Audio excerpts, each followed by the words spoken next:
오늘날 교회와 그리스도인들에 대한 사회적 비판이 참 거세죠, 그죠? 기독교가 아니고 말하기도 참 속상하고 열받는 개독교, 뭐 이렇게까지 비난하고 있습니다. 청년들의 50%가 교회를 떠났다는 보고가 지금 되어 가고 있고요. 전국에 있는 교회가 30% 이상. 그래서 우리 울산도 8% 가던 기독교인 인구가 6%로 떨어졌다 하는 보고들이 있습니다. 이러한 비판에 우리는 그렇지 않다라고 항변만 할 것이 아니라 우리 자신을 성찰해보는 시간들이 우리 가운데 있어야 할 것입니다. 그러니까 신앙에 있어서도 우리가 원칙에 충실하고 기본으로 돌아가는 것이 필요한 시점입니다. 여러분, 예수님을 믿는다는 게 뭘까요? 우리 예수님 믿잖아요. 예수님 믿는다고 고백하시잖아요. 예수님 믿는다는 게 뭘까요? 여러분 어떻게 생각하십니까? 자, 오늘 본문 16절 한번 보시겠어요? 16절에 보면 내가 진실로 너에게 이르노니 종이 주인보다 크지 못하고 보냄을 받은 자가 보낸 자보다 크지 못하나니, 이러면서 우리에게 하나님이 우리 가운데 어떻게 일하시는지를 설명하면서 20절에 봅니다. 20절 같이 한번 읽어볼까요? 시작. 내가 진실로 진실로 너희에게 이르노니 내가 보낸 자를 영접하는 자는 나를 영접하는 것이요 나를 영접하는 자는 나를 보내신 이를 영접하는 것이니라. 네, 아멘. 예수님 믿는다는 건 어떻게 하는 거다? 영접하는 거다. 영접하는 거다. 여러분, 예수님을 믿는다는 건 영접하는 거다. 영접하는 자, 곧 그 이름을 믿는 자. 그러니까 그 이름이라면 예수 그리스도의 이름이죠. 예수님을 믿는다는 것은 곧 그를 영접한다는 거예요. 그럼 영접이라는 게 뭐냐? 예수님의 생각과 가르침, 그리고 예수 그리스도의 살아갔던 삶, 그 모든 것들을 환영하고 내가 받아들인다는 거예요. 예수님이 우리에게 하신 말씀, 그리고 예수님께서 살아갔던 삶의 방식, 또 우리 가운데서 예수님께서 드러내셨던 모든 행하셨던 일들, 그 모든 것들을 내가 받아들이는, 즉 예수 그리스도의 삶이 내 안에 들어오는 거예요. 이게 어떤 모습인지를 알고 싶으시면 우리가 어떤 사람을 보게 되냐면, 어떤 이데올로기나 이러한 것들을, 사상을 받아들인 사람을 보면 그들의 특징을 알 수 있죠. 어떤 공산주의라고 하는 이데올로기를 받아들인 사람은 옆에서 누가 무슨 말을 해도 안 듣죠. 왜? 받아들였으니까요. 그리고 그 내가 갖고 있는 사상을 위해서 내 생명까지도 내어 던질 수 있는 거예요. 가족도 버릴 수 있는 거죠. 여러분, 사실 이게 받아들인다는 거예요. 영접한다는 거예요. 내가 예수 믿는다는 거예요. 그러니까 예수님이 내 삶에 들어와 버리는 거예요. 그러니 옆에서 누가 뭐라 해도 예수님의 말씀이 내 안에 들리고 예수님의 말씀이 내가 따라갈 유일한 것이 되어지는 것. 이게 바로 예수 믿는다는 거예요. 그러면 어떻게 예수님을 믿는 삶이 우리 가운데 드러날 것인가 했을 때 그 구체적인 모습이 오늘 본문에서 드러나는, 마지막 만찬을 앞두고 예수님께서 제자들이 발을 씻기시는 이 행동이 예수 그리스도를 영접한 사람에게는 반드시 드러나야 될 행동이라는 것을 예수님이 보여주시는 거죠. 이걸 이해하기 위해서는 유대의 배경을 좀 우리가 먼저 이해할 필요가 있습니다. 유대인들은 나들이 후에 집에 왔을 때는 반드시 손발을 씻어야 했습니다. 그리고 이 발을 씻어주는 일을 그 집의 종이 하는 일이었습니다. 종이 없는 경우에는 서로가 서로의 발을 씻어주게 되어 있었고요. 예수님과 제자에게는 이 종이 없었으므로 누군가가 종이 되어줘야 될 그런 형편이었습니다. 그러니까 여러분, 제자들 안에서는 누가 발을 씻겨주느냐에 대해서 상당히 민감하지 않겠어요? 종의 신분이, 자신의 역할이 발을 씻어주는 건데 서로 씻어줘야 되니까 굉장히 눈치를 보겠죠. 왜? 내가 씻어주면 내가 저 사람보다 밑에 사람이 되는 것 같은, 별로 기분 좋지 않은 그런 일이 벌어지니까 서로 굉장히 신경전이 팽팽하게 벌어지지 않았을까. 속으로 네가 내 발 씻겨라. 저쪽에서는 뭔 소리 하노? 네가 씻겨라. 이러면서 계속 눈치 아닌 눈치를 보는 일이 있었을 거예요. 더군다나 이 유대 지방은요, 물이 귀했습니다. 그러니까 어떤 상황이 벌어지냐면 순서적으로 씻다 보면 처음에는 깨끗한 물이었는데, 여러분 그렇잖아요. 목욕탕에도 이 물갈이를 제대로 해줘야 되는데 물을 이게 안 갈고 가면 목욕탕에 뭐가 둥둥 떠잖아요. 그럼 굉장히 불쾌해지고 내가 이 탕에 들어갈까 말까 고민하듯이, 여러분 생각해 보세요. 말 같은 물이 한 명, 두 명 발을 씻고 나니까 점점 흙탕물처럼 되어가는 이 상황에서 내 발을 씻어야 되는 순서, 여러분 썩 괜찮은 일이 아닌 거죠. 마지막 만찬날 때도 마찬가지였습니다.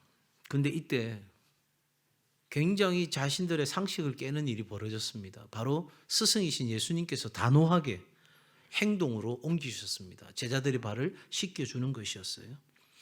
그리고 예수님께서 행하신 일의 의미에 대해서 물으십니다. 12절입니다. 같이 읽을까요? 12절 시작. 그들의 발을 씻으신 후에 옷을 입으시고 다시 앉아 그들에게 이르시되 내가 너희에게 행한 것을 너희가 아느냐. 아멘. 내가 너희에게 행한 것을 아느냐. 이게 예수 믿는다는 의미예요. 예수님이 누구시고 예수님이 행한 일에 대해서 아는 것, 이것이 우리가 예수를 믿는다는 거예요. 자, 예수님께서 죽은 자를 살리셨습니다. 믿으십니까? 그거 믿는 거예요. 예수님께서 38년 된 병자를 고치셨습니다. 믿으십니까? 그거 믿는 거예요. 그거 믿으면 어떻게 되는데, 오늘 이 밤에 나의 병든 인생을 하나님 앞에 내어드리고 우리가 예수 이름을 부를 수 있는 거죠. 믿으니까요. 안 믿으면 어떻게 해요? 안 하는 거예요. 안 믿는데 뭘 해요? 믿으니까 하는 거죠. 예수님께서는 물으시는 겁니다. 여러분, 사람이 발을 씻겨주는 이 의미를 모르는 사람 누가 있겠어요? 밖에 나갔다 들어오면 손발을 씻어야 되는 우리의 전통적인 어떤 생활의 습관이었고, 당연히 씻어야 되는 것이라는 걸 제자들 다 알고 있죠. 그러면 지금 예수님께서 너희가 이 일에, 이 행동의 의미를 아느냐고 묻는 것은 단순히 윤리적이고 교훈적인 것이 아니라 보다도 더 깊은 진리를 이 제자들에게 전하고 싶은 예수님의 마음이 있는 거예요. 자, 여러분 17절 한번 보시겠어요? 17절 시작. 너희가 이것을 알고 행하면 복이 있으리라. 예, 아멘. 지금 예수님은 이 제자들의 발을 씻겨주는 이 하나의 행동을 통해서 뭔가 의미 있는 것을 전달하고 싶은 예수님의 마음이 담겨 있다는 걸 우리는 생각할 수 있습니다. 그러니까 예수님께서 내가 너희에 행한 이 일의 의미를 아느냐, 이 말은 예수님과의 상관성에 대해서 묻는 질문이에요. 너와 내가 상관 있는 그런 관계 안에, 교제 안에 있는 사람이냐, 그걸 묻고 동시에 예수님의 제자란 어떤 존재인지를 예수님께서 말해주는 거예요. 왜? 내가 너희에게 행한 대로 너희가 행해야 너희가 곧 내 뭐가 된다? 제자가 된다. 이건 아주 심플한 거예요.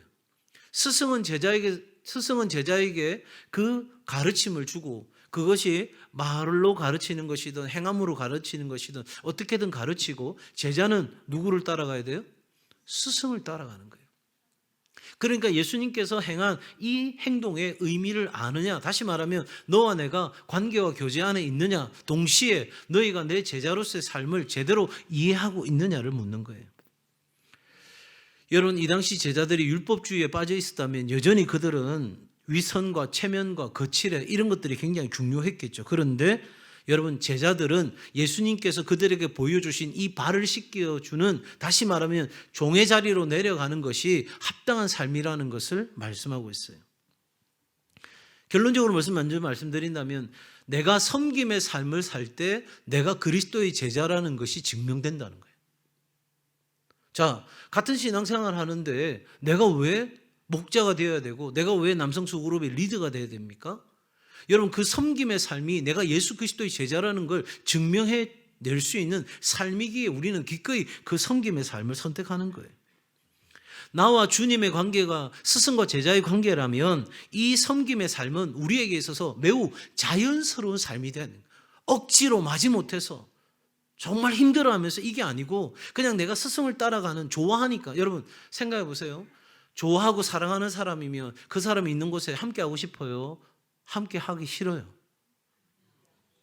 함께 하고 싶죠. 임영웅 팬들은 누구하고 함께 하고 싶을까? 예, 저는 거들떠 보지도 않을 거예요. 임영웅 나타났다면 끝내주지 않겠어요? 예, 제가 포항에 있을 때 남진 장로님이 나타났어요. 예, 70이 훌쩍 넘었잖아요. 그런데 뭐 데리고 온나 뭐 말할 필요도 없어. 남진 온다는 소식이 그렇게 크게 알려지지도 않았는데 얼마나 사람들이 30분 전부터 자리 잡을 거라고 찾아왔는지. 여러분 우리 교회 꽉 채우는 거 어렵지 않아요. 남진 한번 오시면 되는 거예요. 여러분 적어도 내가 좋아하고 사랑하는 사람이 거기 함께 하는 거잖아요. 여러분 동력자라는 건 함께 한다는 거예요. 그래서 아리스토하고 함께 갇혔고요. 함께 수고하고 함께 역사하고 함께 기도하고. 여러분 저의 동력자가 된다는 건 저와 함께 한다는 거예요. 말씀을 나누는 자리, 기도하는 자리, 함께 수고하고 헌신하는 자리, 그 자리가 늘 함께 하는 사람. 여러분 그게 시작인 거예요. 그러니까 우리가 예수님과 함께하는 사람이라면, 예수님의 제자라면, 예수 그리스도 안에서 우리가 영접한 사람이라면, 예수 그리스도의 생각과 삶과 가르침을 그대로 받아들인 사람이라면 우리는 자연히 예수님처럼 섬김의 삶이 자연스럽게 나온다는 거죠. 왜냐하면 배운 대로 살기 때문인 거예요. 우리가 버릇없는 자녀들 보면 흔히 어른들이 혀를 차면서 그런 이야기 하잖아요. 본데 없이. 그 말이 뭐예요? 본 게 없어요. 본 게 없어. 그러니까 저렇게 행동하는구나 이렇게 되는 거잖아요. 그래서 어릴 때 부모님들이 요즘은 참 안타까워요. 효에 대해서 가르치는 어디도 없어요. 학교에서 효 가르칩니까? 아니요. 제가 어느 학교, 초등학교에 가서 강의할 기회가 있었어요. 그래서 부모들을 대상으로 강의하고 아이들 대상으로 강의를 7주 동안 강의를 쭉 진행하는데 그때 교장 선생님 만나서 제가 그랬어요. 요즘 아이들에게 효를 가르쳐야 될 텐데 이거 어떻게 해야 될지 모르겠어요. 그러게 말입니다. 아무 데도 가르칠 데가 없어요. 왜? 부모도 효를 제대로 교육받아 본 적이 없으니 아이들에게 사람된 도리를 가르치는 것이 안 되는 거예요. 교사는요. 젊은 교사들도 다 그래요. 그러니 여러분 도대체 우리 아이들이 사람됨의 도리를 어디서 배우겠냐고요. 우리가 예수님에게서 배웠으면 예수님처럼 사는 건 정상이다, 정상 아니다? 정상이다. 그래서 예수님께서 우리에게 물으시는 거예요. 너희는 나를 누구라고 하느냐? 지금 예배 드리러 기도하러 나온 너희는 나를 누구라고 하느냐? 예수님요? 저의 스승이죠. 예수님요? 저의 주인이십니다. 예수님요? 내 삶의 전부입니다. 진짜 그러냐 이 말이에요. 적어도 그걸 진단하는 첫 번째 오늘 나오는 주제가 뭐냐면 섬김인 거예요. 왜냐하면 예수님께서는 이 땅 가운데 오시는 것부터 섬김이었어요. 맞죠? 인자가 온 것은 섬김을 받으려 함이 아니라 도리어 뭐하고? 섬기려고 오셨어요. 예수님이 이 땅 가운데 오시는 것 자체가 하늘 보좌를 버리시고 낮고 낮은 이 땅 가운데 오신 것은 여러분 하나님과 동등됨을 취할 것으로 여기지 아니하고 자신을 비워 종의 형체를 가져 우리 가운데 오신 거예요. 오시는 것 자체가 섬김이었고요. 살아가던 삶의 모든 것들은 섬김이었어요. 여기서 제가 좀 옆으로 새서 말씀드리는데 혹시 저에게 설교가 마치거나 어떤 사역 끝마치고 수고하셨습니다. 고생하셨습니다. 이렇게는 인사 안 하셔도 돼요. 집에 가서 인터넷 찾아보시면 정말 어렵고 힘든 일을 할 때 고생했다, 수고했다 이렇게 하는 거거든요. 그런데 여러분 예수님은 수고하고 무거운 짐진 자를 다 오랬잖아요. 여러분 사역은 그런 고생이나 어려운 일이 아니에요. 제가 저보고 우리 집사님이나 권사님들이 종종 수고하셨습니다 목사님 이렇게 할 때는 그냥 그렇게 생각을 했어요. 근데 정근우 목사님한테도 인사하시면서 수고하셨습니다 이러니까 제가 사실은 조금 당황스러웠어요. 수고하셨습니다는 위에 사람이 아래 사람에게 하는 말이거든요. 고생하셨습니다 비슷한 말이에요. 더군다나 우리가 주의 사역을 하면서 수고했다 고생했다 이게 아니고 그냥 그 섬김에 감사합니다. 만약에 꼭 그런 표현을 하고 싶거든 노고가 많으십니다. 애쓰셨습니다. 이렇게 표현하는 게 맞는 거예요. 곁길로 제가 샜다고 이야기했잖아요.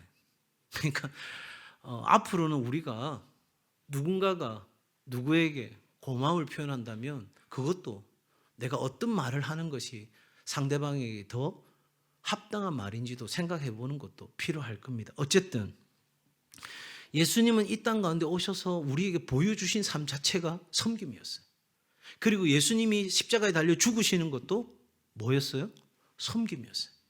그러니까 예수님의 모든 삶의 양태, 삶의 방식은 한마디로 말하면 뭐다?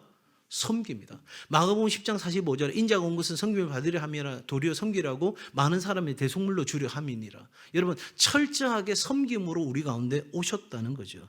그래서 이 예수님의 그 모든 생애의 마지막도 오늘 우리가 보는 것처럼 최후의 만찬에서 섬김으로 우리 가운데 끝을 맺고 있습니다. 여러분 그러니까 예수님께서 너희는 나를 누구로 하느냐 여기에 대해서 우리가 긍정적인 대답을 낼 수 있다면 확고한 대답을 낼 수 있다면 나는 예수 그리스도를 믿는 사람입니다. 나는 예수 그리스도를 영접한 사람입니다. 그렇게 말할 수 있다면 우리는 이 섬김의 삶이 우리에게서는 당연한 것으로 받아들여야 됩니다. 내가 왜 고생해야 돼? 내가 왜 그렇게 헌신해야 돼? 나도 좀 내 맘대로 살고 싶어. 여러분 그게 아니고 내가 예수 그리스도를 영접했다면 나는 그렇게 사는 거예요. 우리가 섬김의 삶을 고귀한 가치로 받아들이지 않고 오히려 위에서 다스리고 섬김을 받으려는 자리를 추구하거나 기득권을 누리려고 한다면 어떤 일이 벌어지는 거예요? 우리와 예수님과의 관계가 분명하지 않는 거예요.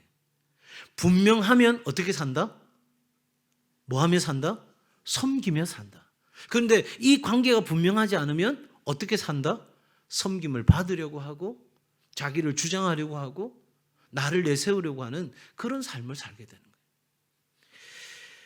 그러므로 여러분 왜 예수님께서 우리에게 너희는 나를 누구라고 물으시냐면 그건 다시 말하면 너는 나를 어떤 존재로 받아들이냐 하는 것을 묻는 거예요. 동시에 여러분 두 번째로 한번 따라합시다.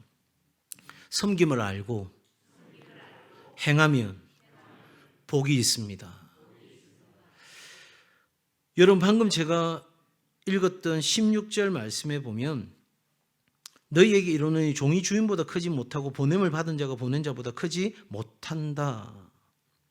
다시 말하면 우리가 이 섬김의 삶을 살아갈 때 나를 보내신 그분의 신실한 종으로서 내가 그 사역을 감당하게 된다면 여러분 우리에게는 평안이 찾아오고 우리의 삶에는 복된 열매가 맺게 된다 하는 것을 말씀하고 있습니다. 여러분 이게 말은 쉽지 이 주종관계가 분명한 이런 시대 돈이라고 하는 것으로 주인과 종의 그 신분관계가 정해지는 이 자본주의 사회에서 내가 누군가를 섬기는 것이 당연한 삶으로 이해되어지고 받아들여진 것이 결코 쉬운 일은 아니죠. 그러니 여러분 누구나 다 이렇게 섬김받고 싶은 우리 그러잖아요. 호캉스. 바캉스 말고 호캉스. 호텔에 가가지고 최고의 서비스를 받으면서 내가 여유 있게 지내는 그 시간 우리는 행복하다, 편안하다, 즐겁다 이렇게 여기는 시대잖아요. 그래서 내가 좀 더 많은 돈을 벌어서 좀 더 좋은 곳에서 좀 더 좋은 식사를 좋은 서비스를 받아야 되겠다. 그렇게 생각하는 이 시대 속에 내가 섬기러 나는 태어났다 라고 내 삶의 정체성을 이해하는 것은 가히 혁명적인 거예요.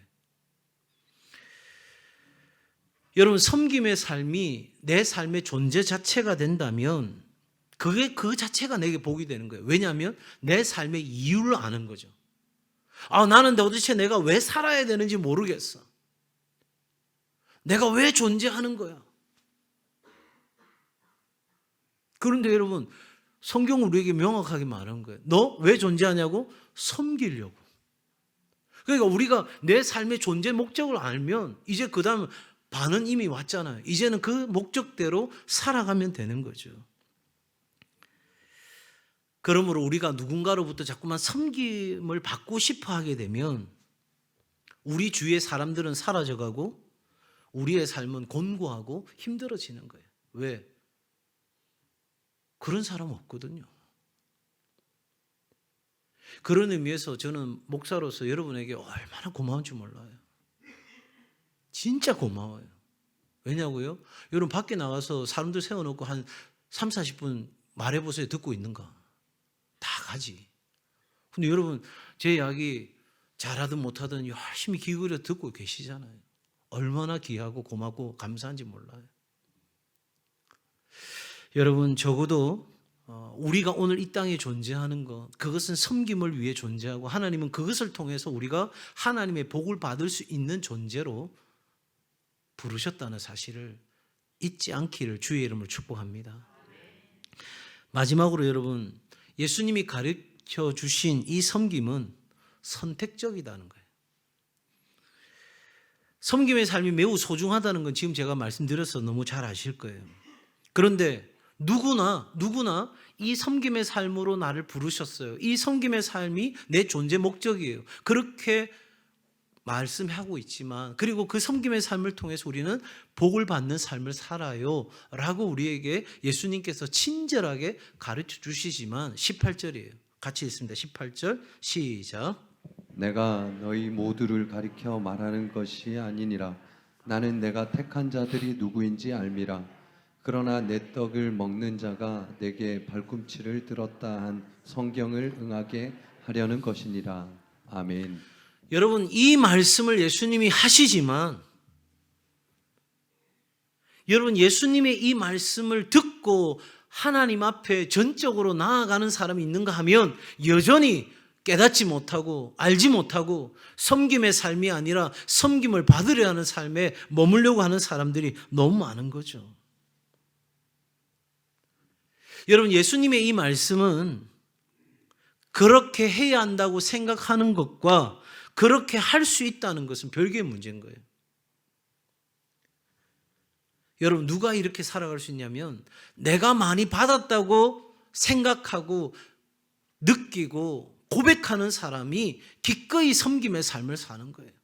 누가 목자를 할 수 있습니까? 누가 리더가 될 수 있습니까? 정말 내가 하나님으로부터 더 많은 사랑을 받았어. 하나님이 정말 나를 사랑하셔. 하나님이 나를 그리스도의 제자로 불러주신 거야. 그래서 이 그리스도 안에서 나는 정말 내 존재의 의미를 발견했고 그리스도를 나는 영접했고 그리스도의 생각과 그리스도의 가르침과 그리스도의 삶과 그리스도의 그 삶의 방식 모든 것들 나는 그대로 받아들이기로 결정했어. 그 사람이 그 삶을 선택하며 사는 거예요. 그 사람이 주거니 받거니 기버 앤 테이크가 아니고 끊임없이 기버의 삶을 사는 거예요. 여러분, 테이크, 남의 것을 가져가는, 빼앗아가는 사람들이에요. 맺혀 주고받는 사람이에요. 그런데 기버는 주는 사람이죠. 누가 줄 수 있어요? 가진 자가 줄 수 있어요. 여유 있는 자가 줄 수 있어요. 그런데 우리는 가진 것이 없어요. 여유가 없어요. 우리 역시도 부족하고 어려워요. 그럼에도 불구하고 우리가 내어줄 수 있는 건 우리의 삶의 근원이 어디에 있다? 예수 그리스도. 그분에게 있기 때문에 우리는 기꺼이 내어줄 수 있는 거예요. 여러분, 씻긴다는 것은 이 유대적 사회에서는 관계를 맺는다는 거예요. 그러니 예수님께서 제자들의 발을 씻겨주면서 너희는 나를 누구라고 묻는 이 질문 속에는 우리 주님과의 그런 인격적인 부딪힘이 있느냐를 묻는 거거든요. 정말 예수님과 함께 하는 거야? 정말 예수님과 동행하는 거야? 예수님이 그 가르침을 잊지 않고 그 말씀 가르침대로 살려고 하는 거예요? 저기도 섬기는 자와 섬김을 받는 자 사이에는 인격적인 만남이 있어야 되는 거예요. 우리가 시작하는 이 가족교회, 남성 소그룹, 다른 어떤 것보다도 이 인격적인 만남, 다시 말하면 제가 좀 이따 곧 강의하겠지만 신뢰가 쌓여야 되는 거예요. 자, 교회에서 하기로 했습니다. 모이세요. 안 모이네. 목사님, 아무도 안 모입니다. 우리 가족교회 못합니다. 여러분, 그렇게 쉬운 거면 누구나 다 하죠. 가치를 모르면 못하는 거예요. 지금 이 섬김의 삶도 선택적이라잖아요. 내가 지금 모든 사람에게 말하는 게 아니라는 거죠. 하나님께서 선택하고 택하신 그 사람은 이 말을 듣고 예수 그리스도의 삶을 받아들이고 따라올 거라는 거죠. 그렇기 때문에 우리는 끝까지 그 한 영혼을 붙잡고 몸부림치는 일이 우리 교회 가운데 있어야 우리 교회에 내일이 있는 그 소망이 우리 가운데 있게 되는 거예요. 그냥 여전히 우리는 그 자리에서 그냥 내가 좋아하는 사람들 몇 사람들 모여서 그 모이는 소그룹이 되어지고 있으니 다 되는 것처럼 생각하면 우리는 그 다음은 없어요. 죄송하지만. 왜 우리가 지금 어르신들 중심으로 한 이 장청년들을 모아서 하나의 교회로 가져가려고 하냐면 우리 울산이요. 초고령 도시 2위입니다. 2위. 전국에서 소멸될 도시 가운데도 대표적인 도시가 울산입니다. 여러분, 그러니 교회는 이 다음 세대를 세우고 젊은 세대를 세우고 어르신들을 섬기는 이러한 총체적인 사역이 교회 가운데 없어가지고는 답이 없는 거예요. 적어도 여러분, 섬김을 받는 사람과 섬기는 자가 모두 행복해질 때 그때 진정한 섬김이 일어나는 거예요. 내가 목자로서 리더로서 나 섬기는 게 어려워, 힘들어. 그런데 나 좋아. 나 예수님 사랑받았잖아. 예수님 나를 위해서 끝까지 기다려 주셨잖아. 내가 지금 여기까지 온 거 에베네셀의 하나님의 그 도우심이었잖아. 나도 그래서 그 한 사람 위해서 기도하고 기다리고 또 사랑으로 다가가고 또 돌아서면 또 돌아오라고 이야기하고 그러면서 나 끈질기게 나아갈 거예요. 어려운 일이지만 이것만큼 멋진 일이 없어. 사람을 살리고 세우는 거 그것보다 하나님 앞에 갔을 때 더 영광스러운 게 어디 있어. 여러분, 천국 문 앞에 딱 섰는데 여러분 뒤에 몇 명 설 것 같으세요? 천국 문 앞에 섰어요. 여러분 뒤에 지금 팍 들어오는 사람이 있습니까? 내 영적 DNA를 닮아가지고 진짜 내가 저 사람 때문에 예수 믿었고 내가 저 사람 때문에 정말 교회에서 섬기는 자의 자리에 서게 되었다고 이야기할 수 있는 사람 뒤에 몇 사람이에요? 딱 표정들 보니까 몇 분은 자신감이 딱 넘치고 있어요. 지금. 그래, 누구 적어도 여러분 천국 문 앞에 딱 섰을 때 나는 너를 위하여 모든 것을 내어줬는데 너는 나를 위해서 무엇 주느냐 할 때 주께 드릴 열매 가득 안고 가는 게 진짜 멋있는 거 아니겠어요? 그때 가가지고 들을 것도 없어가지고 흔히 아이들 한 말로 쪽팔리게 니 뭐 했노라면 먹고 살기 바빴어요. 야, 내가 먹고 사는 거 책임지 준다고 안 하더나? 언제 해? 너희는 먼저 그 나라로 그 일을 구하라. 그러면 너희에게 모든 것을 더하여 주겠다고 했는데 이 사람아, 내가 그렇게 말했는데 너 도대체 뭐하고 살았니? 내가 너에게 그날 그 만찬의 그 장면을 제자들에게 보인 것처럼 내가 너희를 섬겼던 그 삶이 네가 살아가야 될 삶이라고 나는 정말 내 모든 것을 다해서 그렇게 말하고 그렇게 증거했는데 사랑하는 여러분, 우리가 하나님께 받은 사랑을 이제는 많은 사람에게 돌려줘야 될 때예요. 언제까지나 우리가 소비자로 있을 수는 없어요. 교회가 나한테 뭘 해주나, 목회자가 나한테 뭘 해주나. 여러분, 맞아요. 교회도 해드릴 게 있고요. 목회자도 해야 될 게 있어요. 그러나 더 중요한 건 여러분, 미국에서 대학 들어가려고 하면 대학교에서 입학사정관들이 묻는 거죠. 뭐라고요? 당신이 우리 학교에 들어왔을 때 우리 학교에 기여할 것이 뭡니까? 당신을 통해서 우리 학교가 발전할 수 있는 게 뭡니까? 여러분, 이제 지금까지 우리 사랑받았잖아요. 여러분, 제가 처음 예수 믿은 분들에게 이 말 드리는 게 아니에요. 수요일 날은, 새벽과 수요일 날은 떠밀어도 교회 나오는 사람들이 나오는 자리래요. 그러니 여러분들이 우리 교회의 중심이고 일꾼이잖아요. 그러니 우리가 지금까지 받았던 그 사랑 이제 더 많은 사람에게 돌려주는 게 맞는 거지. 나는 여전히 어린아이 같이 살고 싶어. 나는 여전히 주는 것 받고 싶어. 나는 여전히 그 자리에 머물고 싶어. 그건 아닌 거예요. 세상 모든 사람들이 섬김을 멍해로, 짐으로 부담스럽게 여길 때 섬기라고 하는 이 하나님의 말씀을 내게 주시는 복된 소식으로 들을 수 있는 사람이 진짜 예수쟁이인 거예요. 아멘을 아무도 안 하죠. 진짜 예수쟁이라니까요. 섬김의 삶은 선택적이고 특권적이에요. 누구나 선택하는 삶이 아니라고 지금 말씀드리고 있는 거예요.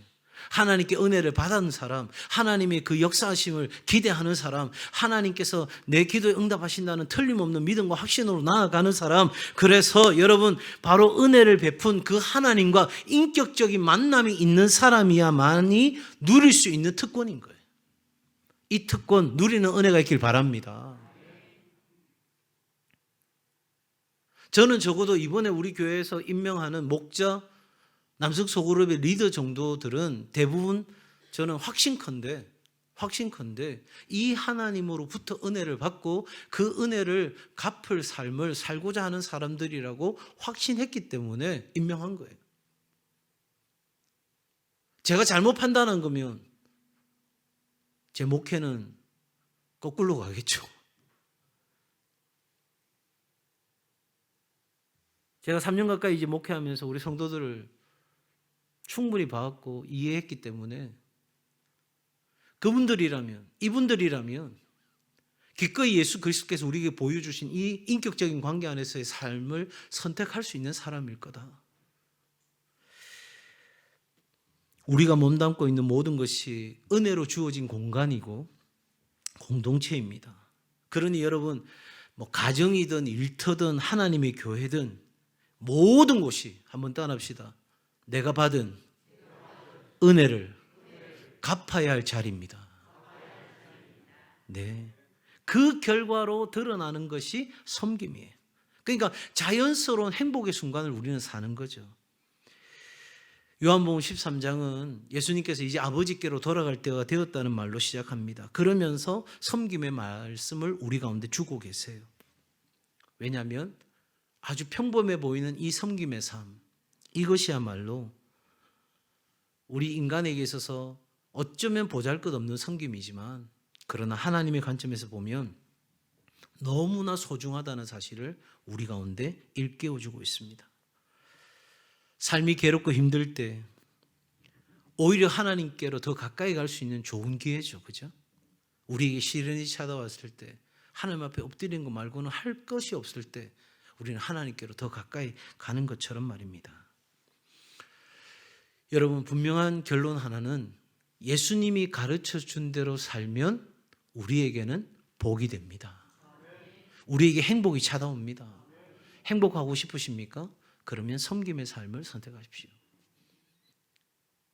우리는 이렇게 성경의 진리의 말씀 갖고 이야기하는데 서울대 심리학과 교수 젠실 교수는 심리상담적으로 이야기할 때 몸을 움직였을 때 훨씬 더 우리가 정서적으로나 정신적으로 건강해질 수 있다는 것. 그래서 여러분, 모든 면에서 몸도 움직이고 어떤 정서도 만지고 매만질 수 있는 가장 좋은 방법은 여행이라고 본인이 소개하기도 했습니다. 제가 그 이야기도 여러분에게 언젠가 들려드렸습니다. 과학적으로도 이렇게 증명이 되어지는 일인 거죠. 오늘 우리는 특별히 가족교회를 섬기는 목자들, 그리고 남성 소그룹을 섬기는 리더들, 오늘 저녁에 모임이 있다고 말씀드렸고 꼭 좀 오시라고 강구를 드렸어요. 그 모든 섬김의 시작은 예수 그리스도를 본받아, 예수 그리스도를 영접했다면 우리는 예수 그리스도를 본받아 섬김의 삶을 산다. 아주 심플하면서도 명확한, 그러니까 예수님이 누구신지 우리가 대답을 해야 되잖아요. 근데 그건 말이 필요 없고 뭐를 통해서 증명할 수 있다고요? 섬김의 삶을 통해서 내가 예수님이 나에게 누구신지를 대답을 보여드릴 수 있는 거죠. 그러니까 이런 거예요. 너 나를 누구라고 생각해? 지금부터 제가 당신에게 하는 일을 보세요. 그러면 내가 당신을 누구라고 생각하는지 알게 될 겁니다. 그래 놓고 아무것도 안 하면 이거는 말짱 꽝인 거죠. 그죠? 적어도 저와 여러분의 삶을 통해 예수 그리스도가 내게 누구신지를 밝히 보여줄 수 있는 그런 은혜가 우리 모두에게 있기를 주의 이름으로 축복합니다. 자, 옆에 분들과 한번 인사하겠습니다. 섬김의 삶이 복입니다.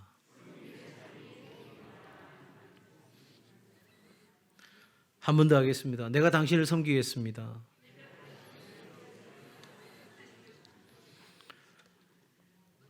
그래도 양이 안 차요. 한 번 더 하는데 잘 들으세요. 사랑하겠습니다. 기도하겠습니다. 섬기겠습니다. 이렇게 합니다.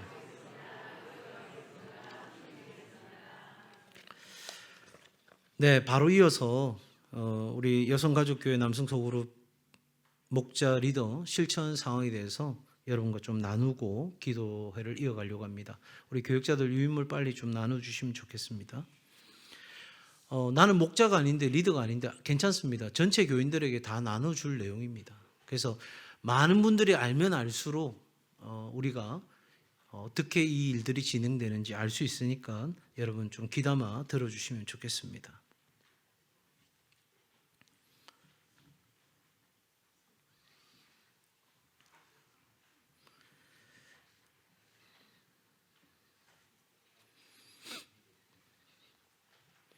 실시간으로 예배 들어오신 분들 가운데 특히 우리 교회 성도들은 아마 유인물이 없어서 좀 불편할 수는 있겠지만 오늘 들으시고 주일날 유인물들 가져가셔서 한 번 더 확인하시면 좋겠습니다. 제가 여러분 나눠드린 그 프린트물 빠르게 읽어 내려가면서 정리하겠습니다. 자, 우리 교회 여성가족교회, 우리 교회 여성들은 이제 구역 모임을 가족교회라고 합니다. 이제 작년까지 붙였던 구역 가족교회에서 구역을 뗐습니다. 그리고 그냥 가족교회입니다. 그리고 남성들의 모임은 소그룹입니다. 아직은.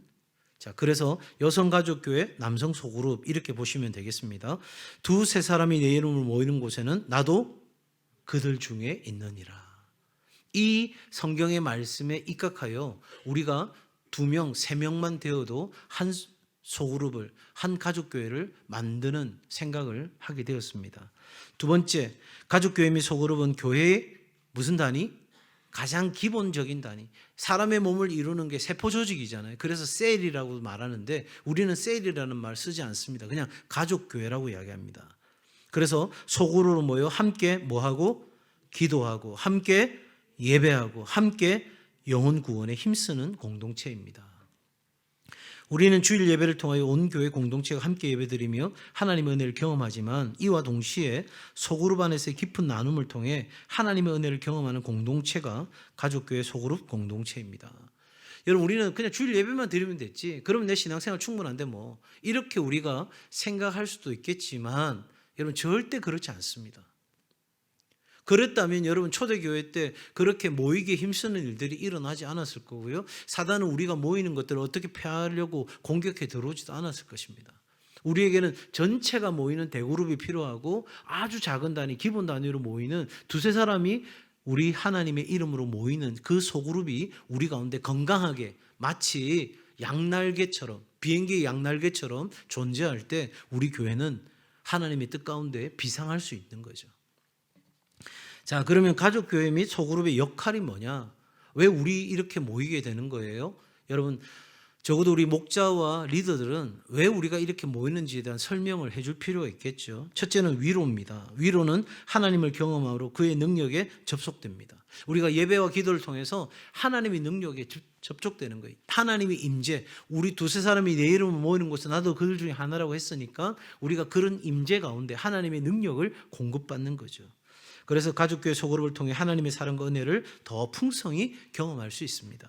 두 번째, 안으로는 서로 간의 가족됨으로 나아갑니다. 공동체적 교제죠. 가족교회 소그룹을 통해 격려와 지지, 위로와 돌봄과 양육을 경험하고 더 깊은 영적 가족으로서의 삶을 경험할 수 있습니다.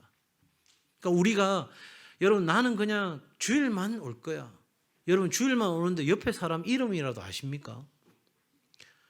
자리 한 자리만 더 건너가도 몰라요. 누군지 몰라요. 여러분, 우리 작년에 40명 가까운 새 가족이 왔는데 여러분, 그 중에서 이름 아시는 분 몇 명 있어요? 모르죠.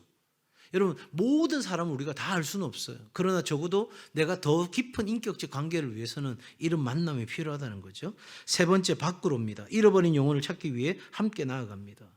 여러분, 우리가 존재하는 목적이 뭐예요? 영혼 구원에 있는 거예요. 나는 그거 싫어. 나는 그거 하기 싫어.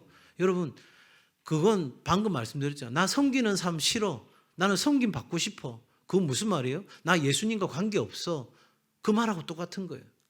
나는 그런 소그룹, 나는 가족교회, 그거 다 귀찮아, 부담스러워, 나 안 나갈 거야. 그건 여러분, 예수님과 관계를 그 정도만 갖겠다는 의미로밖에는 안 된다는 거죠.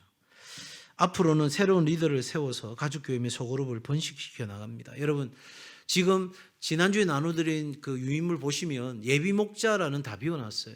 사실 제가 그냥 임명할 수 있는데 적어도 이 시작부터 목자와 리더에게 제가 권한을 드리려고 하는 거예요. 제가 일방적으로 예비 목자, 예비 리더 임명하는 게 아니라 거기에 있는 분들 가운데 여러분의 가족교회와 소그룹원들 가운데 함께 도울 수 있는 사람, 예비 목자 리더로서 역할을 할 수 있는 사람을 여러분 추천하시고 교육자들이 검토한 후에 같이 상의하고 최종적으로 당의 허락을 얻어서 임명하는 절차를 거치게 되겠습니다.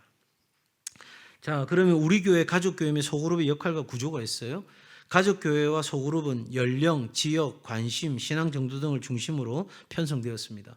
이번에 편성된 우리 가족교회는 예를 들어서 그 전에 구역장이 나는 이런 분들과 한번 구역을 다시 말하면 가족교회를 해보고 싶습니다 하는 분들, 그 다음에 우리 구역원들 가운데서 나는 이런 분과 이런 구역장과 함께 모임을 갖고 싶습니다 하는 것들을 최대한 반영을 시켰어요. 그래서 뭐 내가 원했던 일지망, 내가 처음 생각했던 분이 아니고 세 번째 생각했던 분하고 연결될 수도 있는데 그건 전체적인 형평성과 여러 가지를 고려하고 임명을 한 겁니다. 그래서 여러 차례 뭐 한 번이 아니라 한 번 정리돼서 갖고 오면 다시 또 검토하고 다시 돌려보내고 또 검토하고 또 생각하고 그러면서 계속적인 작업을 통해서 형성이 되었습니다. 그래서 교우 2명부터 12명으로 구성되어 있는 최소 단위 교회 공동체가 가족교회 소그룹이고요.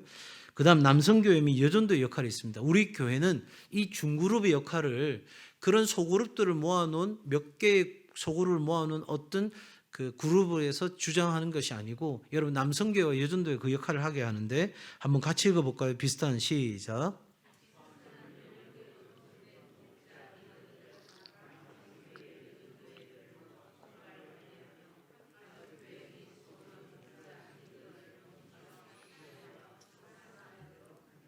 자, 여러분 목자는 5여전도예요. 그런데 그 안에 있는 가족원 중에는 3여전도회가 있을 수도 있고 6여전도회가 있을 수도 있잖아요. 그러면 도대체 어느 여전도회가 그런 중그룹의 역할을 하느냐? 여러분 목자 따라가는 거예요. 목자가 5여전도면 5여전도회가 그 목자에게 필요한 게 있다면 적극적으로 지지해주고 도와주는 일들을 그 여전도회가 남성교회가 한다는 이야기입니다. 그리고 교구입니다. 15개에서 30개의 가족교회 및 소그룹을 돌보고 양육하며 예비 목자 리더를 세워가는 역할 등을 하는 교구, 우리 교구 교육자가 있는 거예요. 자, 네 번째, 가족교회 목자 및 소그룹 리더 역할입니다. 뭐 하냐 그러면 목자들은 첫 번째 인도합니다. 가족교회 및 소그룹 모임 나눔지를 중심으로 모임을 인도합니다. 주 1회 이상 기도합니다. 소그룹원들을 위해 기도 및 예배 생활을 지도합니다. 페이지 넘기셔서 3번 양육입니다. 우리 가족들과 소그룹 원들을 양육하고 지도하고 권면하는 일들을 하게 되고요. 돌보는 것들 그리고 전도하는 일들. 바로 이 5가지가 아주 중요한 우리가 가족교회와 소그룹에서 이루어져야 될 일들입니다.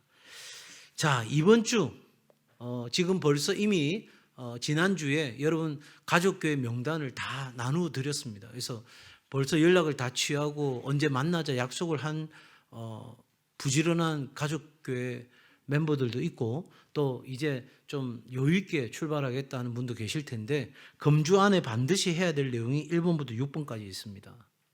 이 내용은 제가 다시 말씀드리지 않겠습니다. 여러분 집에 가셔서 한번 읽어보는데 제일 중요한 건 지금 어떤 거냐면 가족교회 그 멤버들과 소그룹 멤버들이 내가 목자고 리더라는 걸 알 수 있도록 연락을 취해야 되는 거죠. 그러니까 여러분 아마 이제 목회자의 심정을 느끼실 거예요. 여러 번 전화해도 전화도 안 받고 문자에도 답도 없고 흔히 말하는 애들 말하는 일십이죠. 일은 사라졌는데 답도 없어요. 오라고도 하면 좋겠는데 아무 말이 없어. 죽었는지 살았는지 알 길이 없어. 네. 어느 분이 그 주민자치센터 가가지고 저 사망 신고하러 왔습니다. 이렇게 이야기했대요. 그러니까 앉아있던 사람이 본인입니까? 이래 물었어요. 그러니까 이분이 놀래가지고 본인이 꼭 와야 됩니까? 무슨 신고하러 갔어요 지금? 사망 신고하러 갔어요. 또 집에 가서 웃는 분들 분명히 계실 거예요. 지금 이해가 안 돼가지고. 그러니까 적어도 여러분 그냥 습관적으로 하지 마시고 그냥 늘 하던 대로, 그러니까 그 앉아서 하던 사람은 늘 습관이 되어 있는 거죠. 본인입니까 이게? 무슨 신고인지도 막 생각도 안 하고 그냥 본인입니까? 듣는 사람도 본인이 가야 됩니까? 지금 자기가 뭐 하러 왔는지도 모르는. 여러분 웃어줘서 고맙습니다. 자, 그래서 여러분 이번 주 안에 해야 될 일들을 쭉 6가지 제가 친절하게 안내해놨습니다. 그러니까 읽어보시고 좀 3번 보세요. 3번 같이 읽겠습니다. 3번 시작.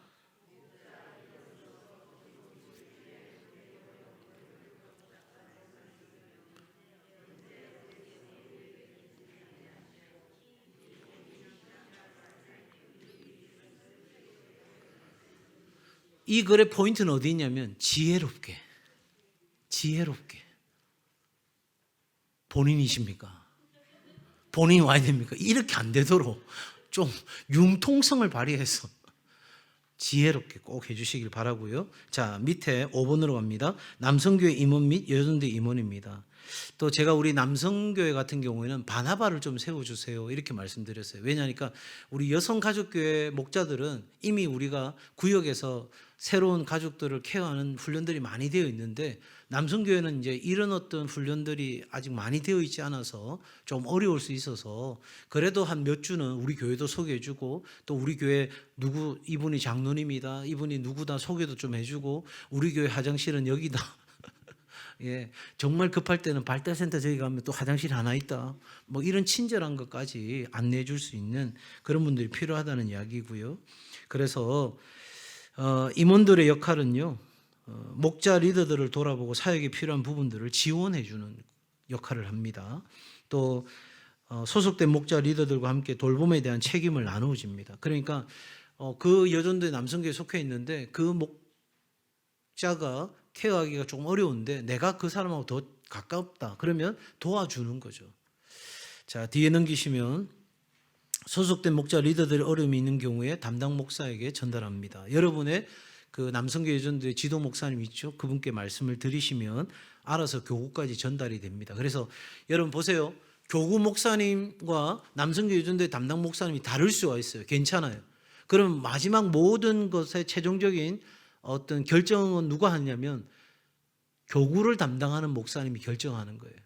그래서 남성교회 담당이나 여전도회 담당 교육자는 옆에서 보조하는 역할을 하는 거죠. 제가 남성교회에서 이런 이야기를 들었습니다. 이거 한번 체크해 보셔야 되겠습니다. 그럼 본인이 알 수 있잖아요. 그러면 크로스 체크가 되니까 제가 요구하는 거는 기대하는 거는 완전히 그물망을 짜놓고 싶은 거예요.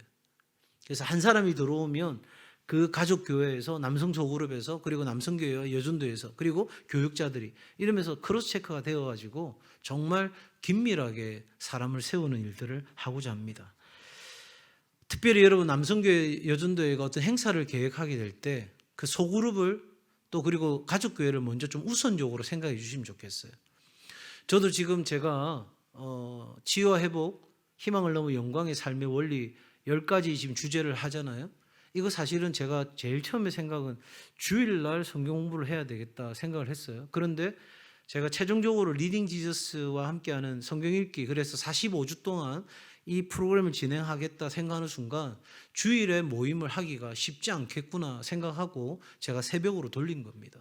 그래서 저도 제가 제일 우선적으로 생각하는 게 어떻게 하면 가족교회와 소그룹이 세워질 수 있을까 이걸 생각하는 거거든요. 그러니까 남성교회도 여전도회도 어떤 일을 계획하고 실천해 갈 때 가장 먼저 이걸 우선적으로 생각해 주시면 좋겠습니다.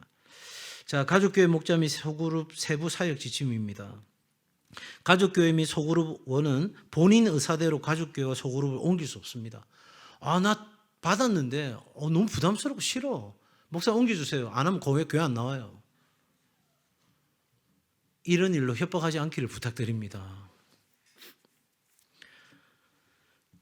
그래서 만약에 옮겨달라 교회 안 나오겠다 이러면 그분은 저하고 소그룹 할 겁니다. 네. 또 일부러 또 그렇게 또 하실 분은 안 계시겠죠. 자, 가족교회 및 소그룹원이 주중 모임에 참석할 환경이 되지 않아 장기적으로 모임에 불참할 경우에는 교구 교육자에게 상의해 주시고, 자, 여러분 보세요. 각 교구에 가족교회 소그룹이 있어요. 그 가족교회 소그룹은 뭐냐면 장기 결석자들, 소그룹 활동이 거의 어려운 분들을 저희들이 소그룹으로 빼서 우리 교육자들이 그분들은 집중적으로 관리하고 돌봐야 된다. 제가 이렇게 교육자들의 역할들을 해놓았습니다. 그래서 정말 뭐 오랜 기간 동안 도저히 그 그룹에서 활동하기 어려운 분이다. 그러면 소그룹으로 다시 편성을 해서 교육자들이 챙기고 이렇게 할 거니까 너무 부담 갖지 마시기를 부탁드리고요. 자, 만약에 옮기고자 할 경우는 옮길 수 있는데 반드시 교구 교육자에게 요청하시고요. 가족교회 소그룹을 옮기게 되는데 적어도 새로 옮기는 그 그룹에서 충실하게 그 역할을 감당하겠다는 각오와 결단이 서야만 옮기는 거예요. 내 기분 나빠 옮기겠다. 내 마음에 안 들어서 옮기겠다. 죄송하지만 그건 안 됩니다. 왜? 천국 가서도 만날 건데요. 천국 가서도 만날 건데 그 인간 꼴 보기 싫어서 안 간다. 그럼 어디 가시려고요? 그러니 여러분 단순하게 그냥 옮기는 것보다는 오히려 그 연약함 때문에 하나님 앞에 더 기도하고 나가시면 좋겠고, 내가 나를 필요로 하고 내가 정말 저곳에 가서 더 많은 섬김을 해야 되겠다. 그러면 우리 교육자들이 검토하고 가도록 하겠습니다. 가족교회 목자 및 소그룹 재편성에 대한 이야기입니다. 2년이 지나도 어떤 소그룹 안에서 역동성과 분가가 이루어지지 않을 경우 여러 사항을 고려해서 재편성을 할 수 있습니다. 여러분 지금 맡으셨는데 2년 동안 아무 변화가 없어요. 그리고 모임도 제대로 안 되고 어떤 상황이 어려워져요. 그러면 2년 뒤에 그렇게 안 되는 어떤 다른 가족교회나 소그룹과 검토해서 다시 재편성해서 새롭게 좀 힘을 불어넣을 수 있는 그런 것들을 하는데 적어도 2년 동안은 여러분이 힘써 노력해 주시면 좋겠습니다. 자, 8번입니다. 가족교회 및 소그룹 분가. A 한번 읽어주시겠어요? 분가는 시작.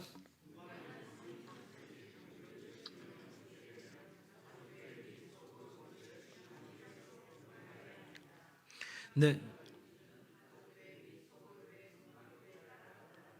네, 기본적으로는 우리가 12명인데 12명 넘으면 무조건 나눠야 되는 거고요. 그런데 너무 강하다, 너무 잘할 수 있다. 그러면 12명이 안 돼도 예비 목자로 세우면서 예비 리더를 리더로 세우면서 분가시켜서 오히려 좀 더 공격적으로 우리가 해갈 수 있다는 겁니다. 그래서 분가 시에는 신임 목자 리더에게 그 소그룹 편성에 우선권을 주는 거예요. 내가 잘 따라오는 사람 하는 게 아니라 새롭게 분가하는 사람이 잘 할 수 있는 사람들과 하고 나는 또 다시 어려운 사람들과 함께하는 이런 이치를 생각하시면 좋겠습니다. 그 분가에 대한 행정 절차는 여러분 읽어보시면 잘 이해되실 것 같고요. 9번으로 넘어가겠습니다. 새가족 및 여성 가족교회 소그룹, 남성 소그룹의 가족 편성입니다. 첫 번째, 같이 1번 읽습니다. 울산 동성교회 시작.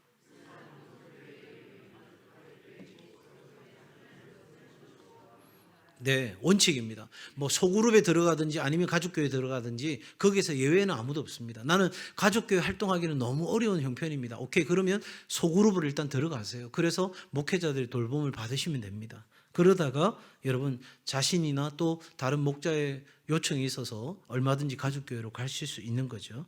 자, 새가족입니다. 새가족 다 같이 읽을까요? 시작.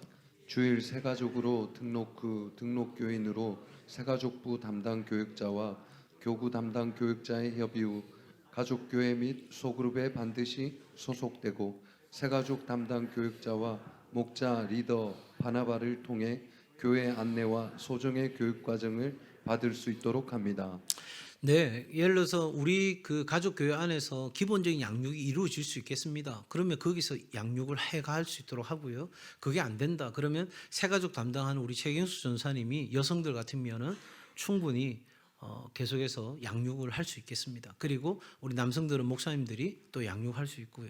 그렇게 해서 여러분 도와드리는데 제가 생각한 데는 기본적으로 우리가 건행영풍 3초 했잖아요. 풍성한 삶으로의 초대. 그 책 정도 가지고 같이 읽으면서 이야기만 나누셔도 충분한 양육이 될 수 있다. 이렇게 생각은 되고요. 보다도 더 아주 중요한 그런 양육들은 우리 교회가 추후에 더 잡아갈 수 있도록 그렇게 하겠습니다. 여성가족교회 소그룹에 대한 설명은 제가 아까 드렸고요. 남성 소그룹입니다. 남성 소그룹 같이 있습니다. 시작. 소그룹은 가족교회로 가기 전 단계입니다. 남성 소그룹 리더와 소그룹원들은 모임을 통해 비전을 공유하고 교회 안에 작은 교회의 역할을 감당하는 가족교회로 나아가도록 노력해 주시기 바랍니다. 그래서 제 목표는 올 1년 열심히 소그룹으로 모여서 우리 남성들도 2025년에는 가족교회로 출범하는 그런 해가 됐으면 좋겠다. 이게 제 기대고 바람입니다. 자, 그러면 이제 올해는 우리가 전체적으로 그 각 가족교회와 소그룹에서 해야 될 미션, 다시 말하면 나누어야 될 교제가 정해졌습니다. 그걸 어떻게 이제 활용하는지 같이 나눌 텐데 1번, 여러분 주 1회 모일 모임 시간 및 장소를 정하고요. 사전에 멤버들에게 공지하고 기도하며 모임을 준비하시기 바랍니다. 목자들, 리더들은요. 두 번째, 매일 성경 읽기와 성경 해석 등을 읽을 수 있도록 링크 전달 및 지혜롭게 권면, 격려, 지지를 통한 성경 읽기 독려를 합니다. 여러분 맨 마지막 페이지에 종이 하나가 더 있는데 한번 보시겠어요? 울산 동성 온가족 성경 읽기 1주 하는 유인물 확인하셨어요? 확인하셨습니까? 네. 요 내용이 전날, 그러면 월요일 같으면 주일날, 화요일 같으면 월요일날 이 내용이 여러분 목자와 리더들에게 카톡으로 다 전달이 될 겁니다. 지금 교육자들이 일일이 다 치고 있습니다. 그래서 여러분에게 전달되면 이거를 여러분 가족원들에게 또 소그룹원들에게 전달해 주시면 됩니다. 대부분 다 여러분 이 내용이 된 분들이 계시고요. 혹시 스마트폰이 아닌 카카오톡이 없는 분들이 계시면 빨리 이야기해 주셔야 돼요. 그러면 그분에게만 따로 문자를 드리든지 뭐 그렇게 해야 되니까 여러분 요 내용이 카톡으로 문자로 다 갑니다. 그러면 어떻게 하느냐? 성경 예를 들어 월요일 같은 경우에는 영상이 하나 있어요. 월요일은. 그러면 이 영상을 시청하고요. 그다음에 성경 읽기 전에 기도하기도 짧은 문장으로 적어놨습니다. 하나님 오늘 읽는 말씀을 통해 하나님 뜻을 깨닫게 하소서. 이 기도하고 그다음에 오늘의 성경 읽기 링크를 누르시면 목소리가 들려옵니다. 이왕이면 조용한 곳에서 들으시고 생각하시면 좋겠지만 오늘 정말 스케줄 보니까 내가 어디 조용한 곳에서 30분 아니 한 20분 성경 읽을 시간도 없다. 그러면 여러분 차 타고 가실 때 요거 링크 딱 누르시면 바로 목소리가 들립니다. 그러니까 이걸 들으면서 보시는 것도 더 좋겠죠. 듣고 보고 더 확인이 되니까요. 그러고 나면 오늘의 성경 해설이라고 한 8, 9줄 되는 요 해설 내용이 이 성경 읽으신 내용에 대한 해설이 있습니다. 그거 한번 읽으시고 그 다음 말씀으로 기도하기. 창세기 1장부터 4장까지 읽었던 말씀 중에서 혹시 기억나는 말씀 하나 있으면 그 말씀을 그냥 기도하는 거예요. 태초에 하나님이 천지를 창조하시니라. 하나님 믿습니다. 뭐 이렇게 짧게 기도하시면 됩니다. 여기까지 진행하신 후에 여러분 가족교회나 소그룹에다가 미션 완료 올리시면 돼요. 그럼 이게 다 끝이냐? 아니에요. 이 교재의 백미가 어디 있냐면 7번이에요. 웨스트민스터 신학대학의 구약에서의 그리스도 중심적 성경 읽기, 신약에서의 그리스도 중심적 성경 읽기 수업에 있는 내용을 우리 성도들이 이해할 수 있도록 매일같이 읽을 수 있는 분량으로 만들어 놓은 게 성경 수업이에요. 그러니까 여러분 미션까지 다 완료하고 난 뒤에 시간을 내셔가지고 어떤 경우에는 한 페이지, 많으면 2페이지, 정말 내용이 길지 않아요. 그러니까 여러분 이참에 성경 한번 제대로 공부하신다 생각하고 그렇게 읽으시면 됩니다. 그러면 그날 하루의 미션이 다 끝나는 겁니다. 이해되셨습니까? 자, 그냥 설명하면 모르시겠는데 이 내용이 여러분 카톡으로 문자로 다 갑니다. 자, 허 목사님 지금 목자하고 리더들에게는 다 한번 쏘아주시기 바랍니다. 일단은 전체 교인들에게 다 드리지는 않고요. 현재는 목자하고 리더들에게만 전 단톡으로 묶여져 있는 곳에 허 목사님이 샘플로 여러분 한번 올려드릴 테니까 한번 봐주시면 좋겠습니다. 자, 4페이지 마지막 정리합니다. 3번 같이 읽습니다. 3번 시작. 모임 시간에 시작.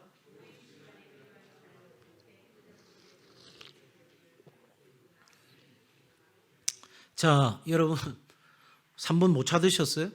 4페이지 아래서부터 방갈로 3번 같이 읽습니다. 시작.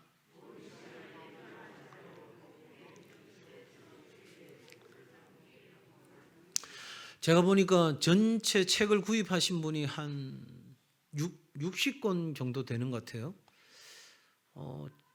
제가 생각하기로는 이왕이면 한 100권 정도는 저희가 하면 좋지 않을까 그 생각합니다. 그런데 형편으로서 책을 구입하기 어려운 분들을 위해서 일일이 저희가 다쳐서 유인물 나눠드립니다.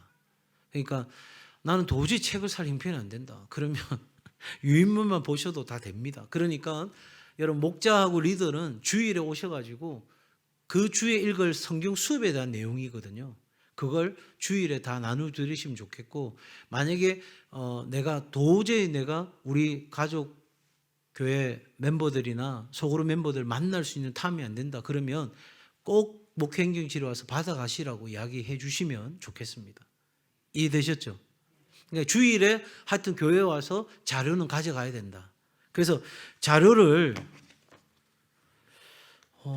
교회도 여러분한테 바인드를 다 사들리라니까 너무 좀 부담이 돼요. 한 3,000원 이렇게 하더라고요. 그러니까 적어도 한 300개 이러면 제법 돈이 많이 들잖아요. 그래서 이렇게 첫날만 이렇게 나눠 드릴 겁니다. 그리고 여기에 펀칭이 뚫어져 있는데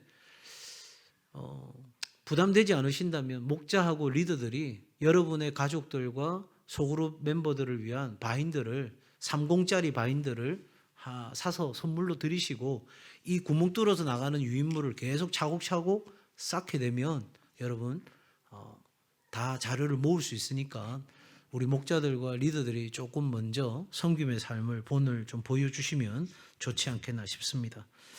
자, 4번 사전에 정한 찬양을 부르며 하나님께 성경음을 드리는데 지금까지 우리가 구역가족교회에서 한 달에 5만 원씩 그래서 저희가 거기서 나오는 14개 구역이 있었습니다.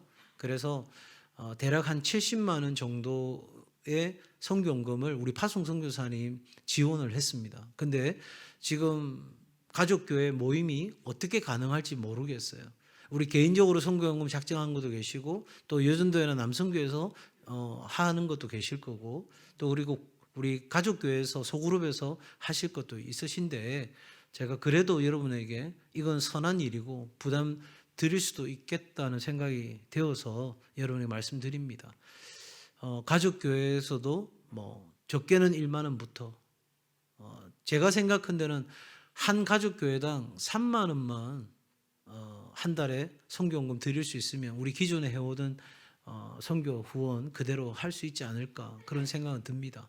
그래서 우리 한나 가족교회부터 에스더 가족교회 그리고 그 이후에 모든 가족교회들이 또 남성 소그룹도 이건 남성 소그룹은 부담 드리는 건 아닙니다. 남성 소그룹은 선택입니다. 그러나 할 수 있으면 좋겠고 만약에 우리가 뜻이 모아져서 가족교회가 이번에는 시작하니까 어려우니까 우리 남성교회 여전도회가 한 달에 성경금을 좀 더 하자 그렇게 해서 결정해 주시면 또 그것도 좋을 것 같습니다. 그래서 한 번들도 고민해 보시면서 여러분 마음에 도전이 되는 대로 결정하시면 좋겠어요. 그리고 함께 기도하시고 축복해야 될 내용들이 있으면 함께 축복하면서 마치시면 되겠습니다. 여기까지 제가 친절하게 안내해드리는 우리 가족교회와 소그룹 운영에 관한 매뉴얼입니다. 다 이해되시죠? 이해 안 되십니까? 본인입니까? 예, 충분히 이해드리라고 생각되고요. 뭐 모든 궁금한 점 물어봐 주시면 좋겠습니다. 그러면 친절하게 우리 교육자들이 말씀드릴 거고요. 또 교육자들이 조금 혼란스러운 부분이 있으면 제가 직접 말씀드릴 테니까 저한테 오셔서 뭐라도 좋습니다. 언언해 주시고 물어봐 주시면 좋겠어요. 제가 여러분을 모으는 거는 쉽지 않아요. 왜 쉽지 않으냐면 모이는 것 자체가 또 하나의 어떤 부담이 될 수 있는 형편이니까 또 여러 형편들이 다 다르니까 그래서 저는 가능하면 모이는 때에 뭔가를 해결하고자 많이 생각합니다.